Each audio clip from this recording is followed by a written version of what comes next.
Να μην είμαι μπροστά, λοιπόν. Ακούγομαι καλά. Με ακούτε και πίσω. Ωραία. Ευχαριστώ, Γιώργο, που με ξανακάλεσε δεύτερη φορά. Την πρώτη ήταν λίγο άτυπα, τώρα πιο πολύ σαν παρουσίαση. Και είμαι χαρούμενος που θα μιλήσουν και πικίν του μετά, γιατί προσπαθώ να τους ακούσω καιρό και δεν έχω μάθει ακριβώς τι κάνει η εφαρμογή. Λοιπόν, για να ανοίξουμε το PDF.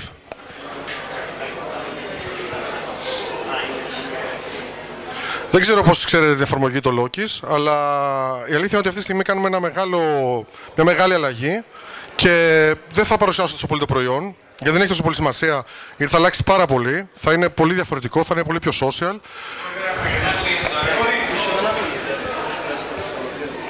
Ένα, δύο.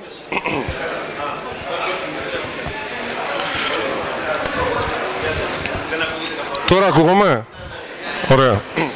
Λοιπόν, όπως έλεγα προηγουμένως, το Lokis θα αλλάξει πάρα πολύ, θα γίνει πολύ πιο social, οπότε δεν έχει νόημα να παρουσιάσω αυτή τη στιγμή το προϊόν. Αυτό που θέλω να παρουσιάσω όμως είναι γιατί για μας, για μένα και τον Αλέξη δηλαδή, σαν Lokis είναι πάρα πολύ σημαντικό το Open Coffee.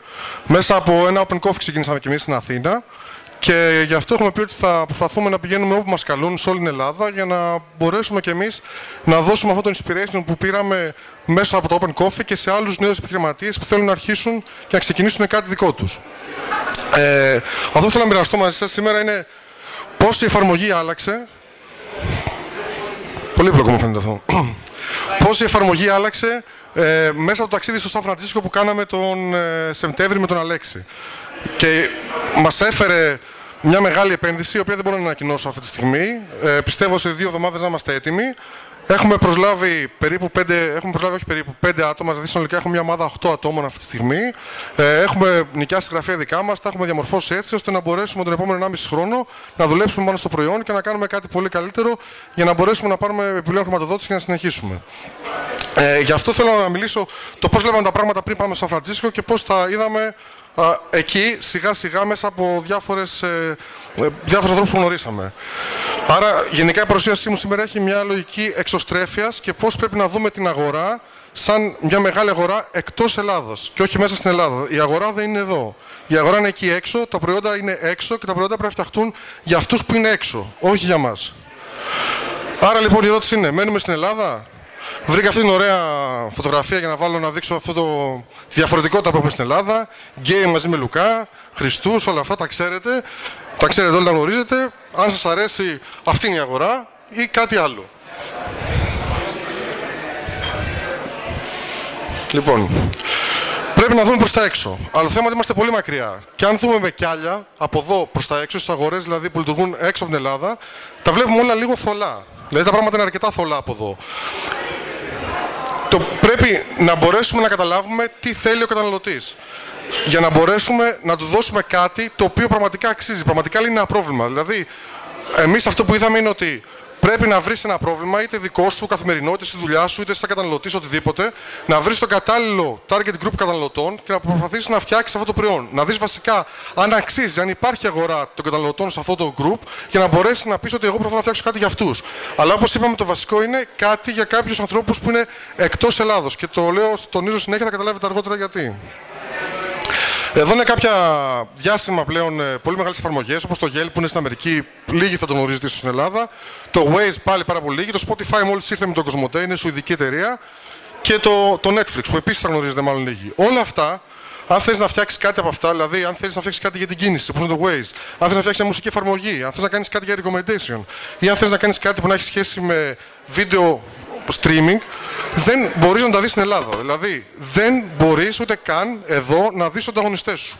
Δηλαδή, αν έχεις ανταγωνιστή το Yelp όπως έχουμε εμείς και το καταλάβαμε πολύ έντονα όταν πήγαμε στην Αμερική, εγώ το ήξερα, αλλά εκεί είδαμε πόσο δυνατό και πόσο μεγάλο είναι το Yelp και πόσο η εφαρμογή δικιά μας πόσο καλύτερη πρέπει να γίνει για να μπορείς να ανταγωνιστεί αυτό το μεγαθύριο στην Ευρώπη και δεις στην Ελλάδα, γιατί και η Ευρώπη είναι πίσω, έτσι. Δεν μπορούσαμε καν να δούμε τις εφαρμογές. Δεν έχει νόημα, δηλαδή δεν υπάρχουν. Το Waze υπολειτουργεί, το Spotify τώρα ευτυχώς ήρθε με τον ΟΤΕ, το Netflix πρέπει να έχει αμερικάνικο VPN για να το δεις και το Yelp υπάρχει λίγο στην Ευρώπη, στην Αγγλία, στην Ισπανία πρέπει να κάνει κάποια acquisitions, αλλά δεν τα έχει καταφέρει τόσο πολύ. Άρα είναι πολύ δύσκολο, μένοντας εδώ, να μάθεις την αγορά εκεί έξω. Ένα παράδειγμα καλό είναι το Taxibit. Το Taxibit είναι ίσως αυτή τη στιγμή το μεγαλύτερο success story startup στην Ελλάδα. Πρόσφατα ανακοίνωσε μια χρηματοδότηση 4 εκατομμυρίων ευρώ από ένα αγγλικό fund. Έχει πάρει συνολικά περίπου 7 εκατομμύρια Είναι στην Αθήνα, είναι στη Βραζιλία, στο Ρίο, στο Σάο Πάολο, τώρα μπαίνει δυναμικά πολύ στο Μεξικό, είναι στη Γαλλία, αν και δεν πήγε τόσο καλά, είναι στην Νορβηγία και είναι στο Βουκουρέστι. Γιατί λέω ότι είναι το πρόβλημα η αγορά πάλι. Το TaxiBit, τα παιδιά όταν φτιάξαν το TaxiBit, φτιάξανε μια πολύ καλή εφαρμογή στοχεύοντας στους Έλληνες καταναλωτές. Δηλαδή, επειδή το πρόβλημα στα ταξί στην Ελλάδα ήταν ότι μπορεί να πάρεις από τα ρήφα πολύ καλό με Mercedes μέχρι τα ρήφα που θα καπνίζεις στη μούρη σου, σκεφτήκανε ότι αυτό που θέλουν να κάνουν είναι να φτιάξουν reviews και να μπορείς να κρίνεις και να βαθμολογείς τον ταξιτζή ώστε να πάρεις αυτόν που σου αρέσει, που θα έχει Wi-Fi, που θα παίρνει το κατοικίδιο, που οτιδήποτε. Αυτό για την Ελλάδα ήταν ένα πολύ καλό προϊόν. Στη Γερμανία αυτό δεν έχει λογική. Γιατί στη Γερμανία το ταξί είναι με δερμάτινα, ο ταρίφας μιλάει 10 γλώσσες, θα σε βοηθήσει να βγάλει τα πράγματά σου κτλ. Οπότε οι αντίστοιχες εφαρμογές, όπως το Halo στην Αγγλία, όπως το Uber κτλ., δεν καλείς όποιον θέλεις εσύ, αλλά σου κάνουν dispatch το πιο κοντινό σου ταξί. Άρα τα παιδιά φτιάξανε μια εφαρμογή για την Ελλάδα και τυχαία αυτή είχε application και σε άλλες χώρες στον κόσμο. Δηλαδή μπορούσε να κάνει apply σε χώρες όπως της Λατινικής Αμερικής που είναι πανάπτυκτες σαν τη δικιά μας και σε χώρες της Ασίας όπου επίσης έχουν το ίδιο πρόβλημα το ταξί. Άρα ευτυχώς τα παιδιά βρήκαν ένα πολύ καλό προϊόν για κάποιες υποανάπτυκτες χώρες. Έτσι. Αλλά δεν το ξέρανε. Αυτό που θέλω να σας πω σε εσάς είναι ότι πρέπει αυτό να το γνωρίσεις από την αρχή. Πρέπει από την αρχή να έχεις το κοινό σου και να προσπαθείς να καταλάβεις τι θέλει και να του το δώσεις.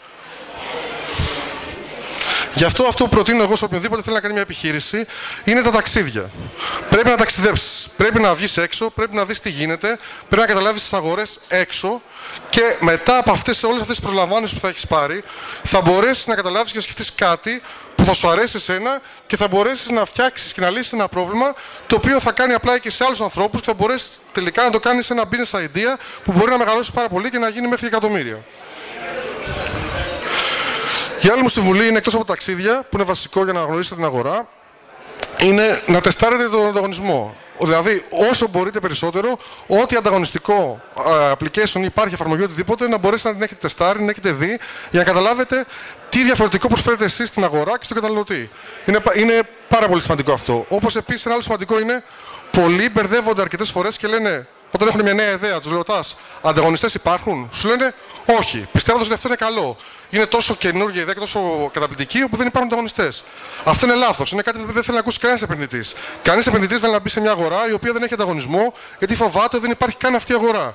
Και είναι πολύ δύσκολο να κάνεις educate τον κόσμο για να δοκιμάσεις κάτι τόσο καινούριο. Άρα, καλύτερα να πεις θέλω να ανταγωνιστώ την Google, αλλά έχω συγκεκριμένο position για το πού και τι θα κάνω, παρά να πάω να του πεις ότι έχω μια νέα αγορά που δεν υπάρχει πουθενά και είναι κάτι καινούριο και wow και μπήκαμε και θα τα σηκώσουμε όλα και λεφτά και startup life και όλα αυτά.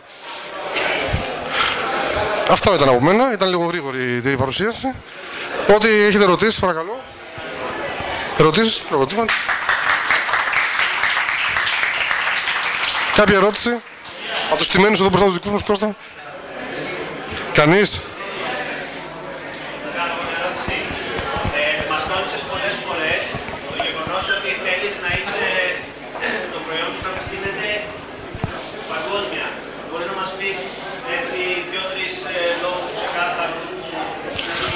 Ναι, εμείς ας πούμε τώρα στο καινούργιο launch που θα κάνουμε, η Αθήνα θα είναι ένα τεστ, ένα guinea pig, ας πούμε, δηλαδή δεν πολύ ασχολούμαστε.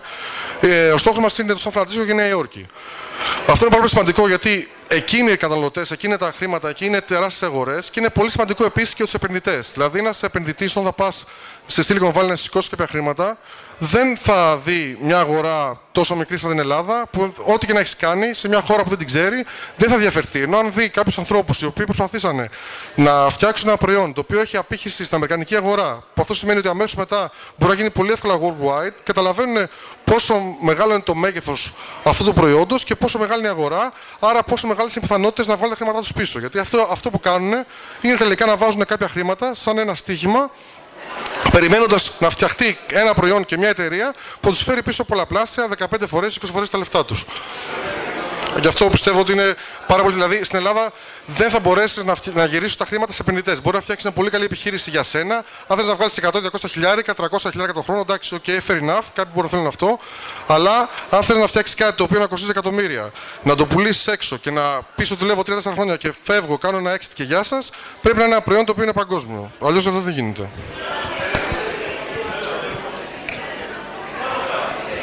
Steven.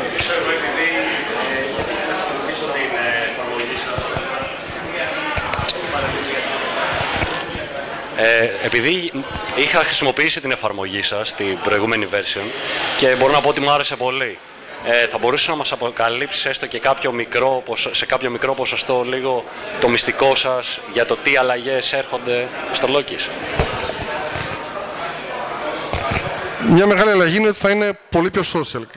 Δηλαδή, αυτή τη φορά θα φύγει η λογική του αγοράζω ένα recommendation, πουλάω recommendation, αυτό που ήταν κάτι που μας χαρακτήριζε, δηλαδή δεν θα είναι πλέον marketplace, αλλά θα προσπαθούμε να βρίσκουμε σχέση με οτιδήποτε άλλη εφαρμογή υπάρχει, αφού ξέρουμε το προφίλ σου και ξέρουμε ποιος είσαι, θα προσπαθούμε να βρίσκουμε ανθρώπους που μοιάζουν μαζί σου και να σου δείχνουμε σε ποια μέρη πηγαίνουν και βασικά τι ερωτήσεις κάνουν. Δηλαδή, ανοίγοντας την εφαρμογή, θα βλέπεις ένα feed από ανθρώπους που ταιριάζουν μαζί σου. Δηλαδή, ο φίλος θα έχει άλλο feed. Εκεί θα βλέπεις ερωτήσεις που θα έχουν κάνει real time και θα ρωτάνε διάφορα πράγματα. Και εκεί θα μπορείς να ακολουθήσεις μια ερώτηση, να απαντήσεις και όλα αυτά τα πράγματα. Συν ότι σιγά σιγά θα έχουμε expertise σε συγκεκριμένα domains, δηλαδή θα μπορεί κάποιος να γίνει expertise σε wine, σε bar, σε κοκτέιλ, σε οτιδήποτε. Οπότε θα μπορείς και εσύ, άμα θες να γνωρίσεις ανθρώπους που έχουν τα ίδια ενδιαφέροντα με σένα, να το κάνεις με την εφαρμογή. Ακόμα είμαστε λίγο στο wireframe, όπως ξέρεις, είμαστε λίγο vague το θα γίνει ακριβώς, αλλά η λογική είναι πολύ social. Δηλαδή, αυτό που πήραμε στην Αμερική ήταν δεν μας ενδιαφέρουν τα χρήματα, δεν μας ενδιαφέρει πώς θα βγάλετε χρήματα, είναι δευτερεύον. Δηλαδή, μερικοί μας λέγανε μπα, έχετε και business plan. Πολύ καλό, αλλά δεν τους ενδιαφέρει. Μας ενδιαφέρει χρήστες. Πόσους χρήστες θα έχεις, πόσες φορές θα ξαναμπαίνουν οι χρήστες και τι θα κάνουν. Αν καταφέρεις να έχεις χρήστες, θα σου δώσουν τα χρήματα να πας στο επόμενο level. Και εμείς την είχαμε πατήσει στην ελληνοπία της Ελλάδας και θέλαμε transactions, χρήματα. Τα ελληνικά τα fund είναι λίγο πιο σκληρά σε αυτό το πράγμα. Γενικά τα ευρωπαϊκά τα fund. Αλλά αυτό το ταξίδι, γι' αυτό λέω το βασικό του ταξιδέψτε, ήταν αυτό που μας άνοιξε τα μάτια. Δηλαδή, τα λεφτά είναι παγκόσμια. Η αγορά είναι παγκόσμια. Πάρτε ένα αεροπλάνο.